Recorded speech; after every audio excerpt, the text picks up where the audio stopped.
What's up, guys? Today I wanted to do a two-part series where I make two different videos, and the first video is me going over the build I'm currently using, where the second video is gameplay footage of me using that build in PvP.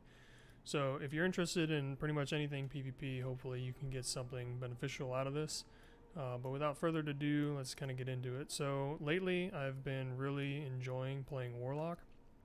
For a long time I played Titan. I played Titan from D1 beta until pretty much Shadowkeep. And then for about a year I played Hunter, and I still play Hunter. It's just overall better class for PvP. The mobility is insane. But recently I've kind of gravitated towards Warlock, more or less just to try something different and try to test myself, try to learn different things like Nova Warp, Nova Bomb, Chaos Reach, all these different things that I really haven't spent that much time doing.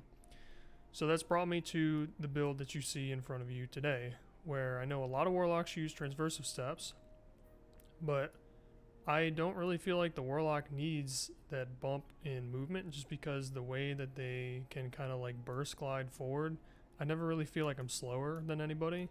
Whereas on the Titan, if I take off Dune Marchers, I feel like I'm moving like a snail.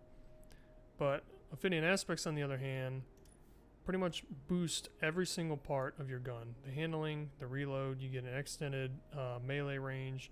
It kind of gives every gun like pseudo snapshot and quick draw, kind of.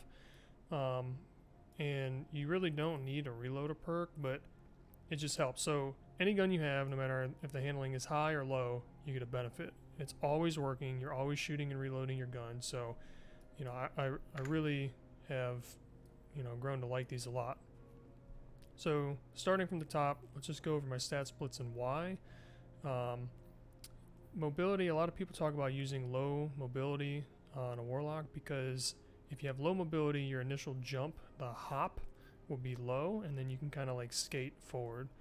But what I find is if I have too low mobility just on any character, when I'm like bobbing and weaving left and right, I feel like I can't peek a corner without taking 9 years to do so. So I run 6, I run 5 resilience just because it makes 120 hand cannons have to hit an extra headshot, and then I can't like get an Empowering Rift body shot one shot, and then charge with light and all that stuff. It just makes it a little bit harder for them. Hunter recovery, a lot of people swear by Hunter recovery. I'm not tied to Hunter recovery on my other characters. On my Hunter I run like 7 and 8. I know some people are gonna like click off the video right now like this guy's doesn't know what he's talking about. But on the Warlock, recovery is tied to rift cooldown, so I have a rift every 41 seconds. So that's why I run that.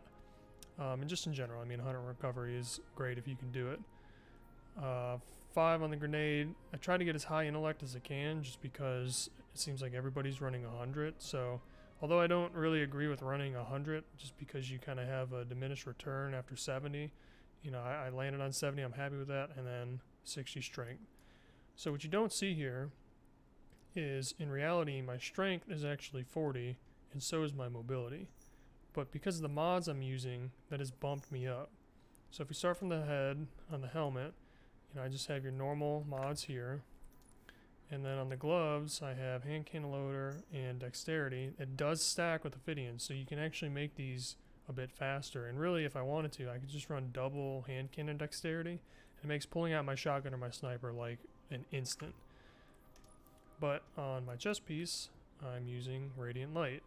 So as long as I'm running this mod with another arc mod somewhere in the build, I get a passive plus 20 to strength. And that's how I'm going from 40 to 60 there. And then if we go on my boots, I have Powerful Friends.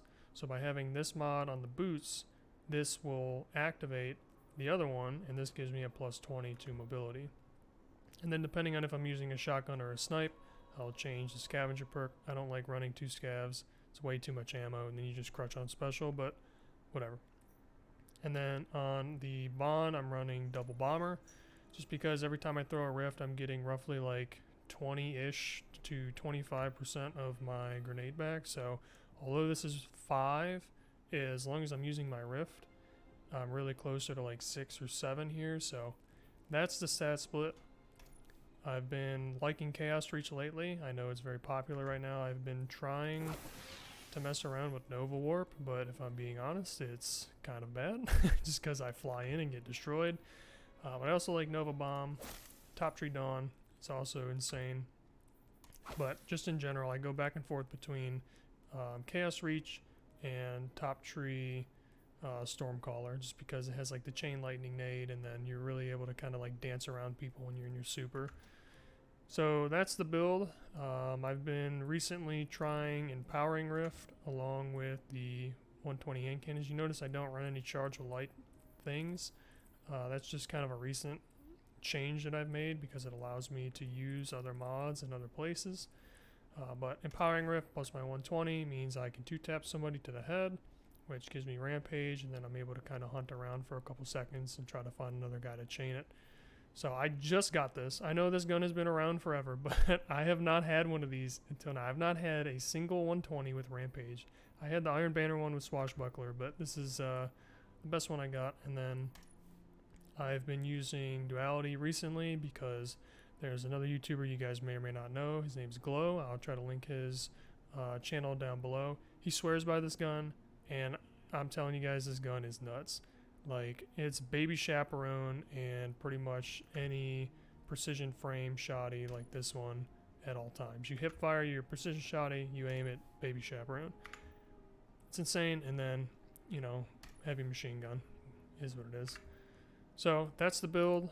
Hopefully you guys kind of picked a few things up from this. Maybe you guys didn't know about the Powerful Friends mods and Radiant Light. I know a lot of you guys use it. But hopefully this is beneficial. Let me know what you guys use down below.